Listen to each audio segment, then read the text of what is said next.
Öncelikle herkese iyi bayramlar. Bir kitap tanıtımı çekmek istedim. Kitapları nereden edindiğimi aşağıda açıklama kısmına yazacağım. Öncelikle neyin ne olduğunu bir anlatayım. Şu kısım tarihi, siyasi, yerli.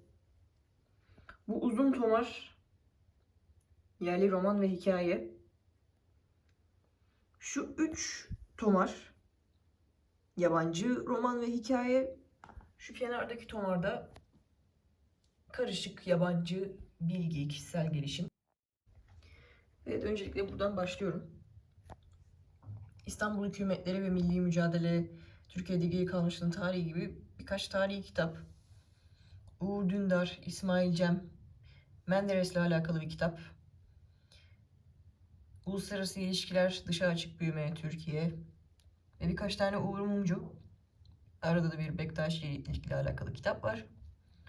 Uğur Mumcular, dürüst olmak gerekirse sadece başlığı, kapağı hoşuma gidenleri aldım. Çünkü daha önce hiç Uğur Mumcu okumadım. Daha bir sürü aldığım yerde Uğur Mumcu vardı. Ama dediğim gibi birkaç tanesini aldım. Yani çok beğenirsem içeriği vesaire geri kalanları da alacağım. Bir de şurada bir tane Barzani olayımız var. Burası bu şekilde. Yerli roman ve hikayeye geçiyorum. Ömer Seyfettin Forsa. Dede Korkut. Yine bir tane daha Ömer Seyfettin. Talip Apaydın. Öner Yağcı. Bütün dünyadan özür diliyorum. Mamakaya Evzelihan. Aslında bu tam yerli sayılmaz ama yine de Kafkaslar'da geçtiği için yerliye aldım. Rus Çarlığına karşı savaşan bir Kafkaslıyı anlatıyormuş. Seyreyle Dünyayı Yunan Rum alfabesiyle yazılmış bir Türkçe roman. Tanzimat döneminden biraz önce geçiyor diye biliyorum. Yanlış da biliyor olabilirim. Biraz dün akşam arkasını okudum. O şekilde bir şey. Bir Mungan'ımız var. Mungan şahsen benim çok hoşuma gidiyor, çok sarıyor. 2-3 tane daha var evde. Bunu da görünce direkt aldım. O dedim Mungan. Dava arkadaşımız buraya karışmış. Aslında burada olması lazım. Bir Kafkamız. Orhan Kemal, Elif Şafak. Sait Faik'in Abasıyanık kitabı. En sevdiğimiz. Kerim Korcan var 2 tane. Erhan Bener. Vüsat Bener de vardır diye düşündüm. Yokmuş. Erhan kardeşimiz varmış. Hasretinden prangalar eskittim. Bir ikon. Küçük Ağa'mız var. Atilla İlhan. Oh, süper yani. Samim Kocagöz'ümüz var. Sabahattin Ali karışık eserler. Nedim Gürsel uzun sürmüş bir yaz.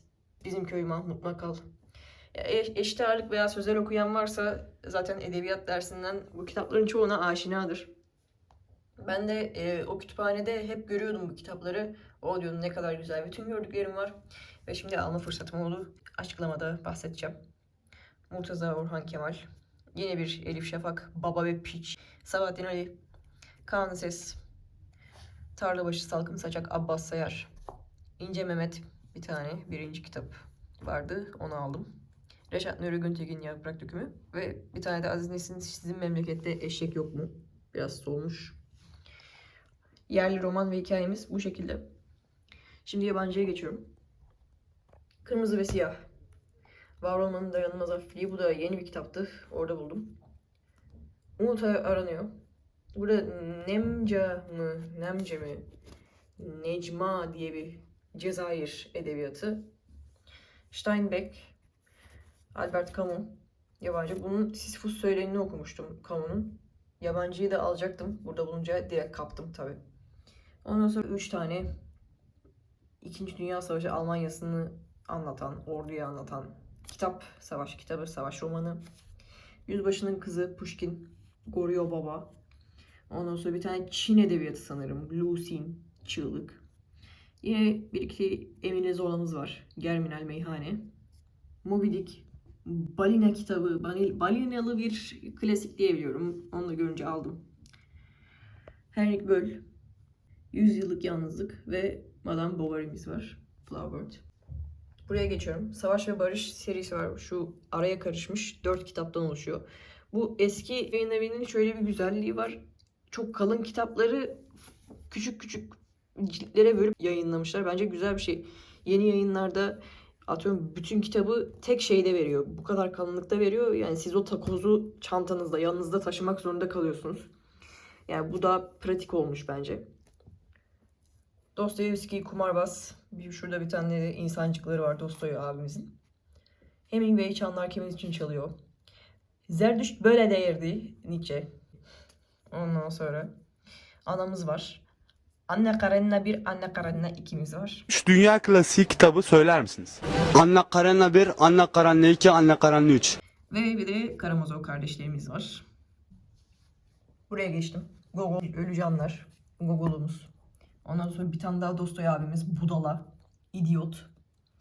Ondan sonra bir tane şöyle terörist diye roman. Doris Lessing. Bir anarşist grubun hikayesini anlatıyor diye hatırlıyorum dün akşam. Bunun da arkasını okumuştum. Yukio Mishima, Bir Maskenin İtirafları. Japon edebiyatı bir tane. Jack London. Adem'den önce.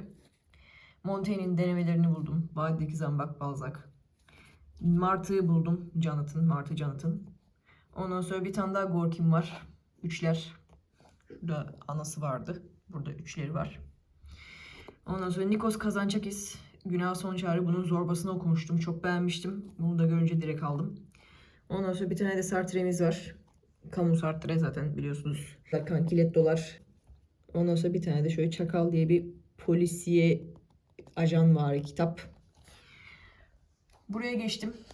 Varlık Mecmuası'nın eski bir mecmuası. Eski bir örneğini buldum. Direkt aldım.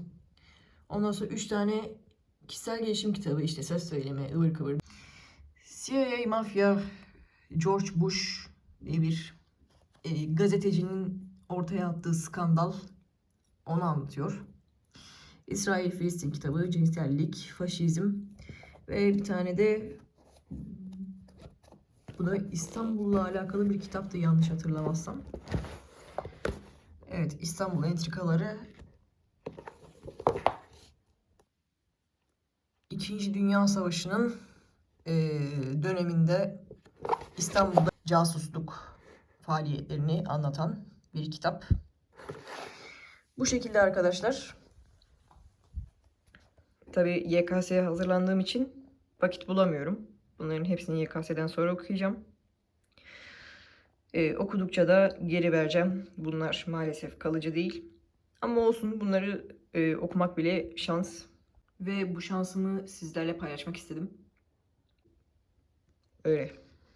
Kendinize çok çok iyi bakın. Görüşürüz.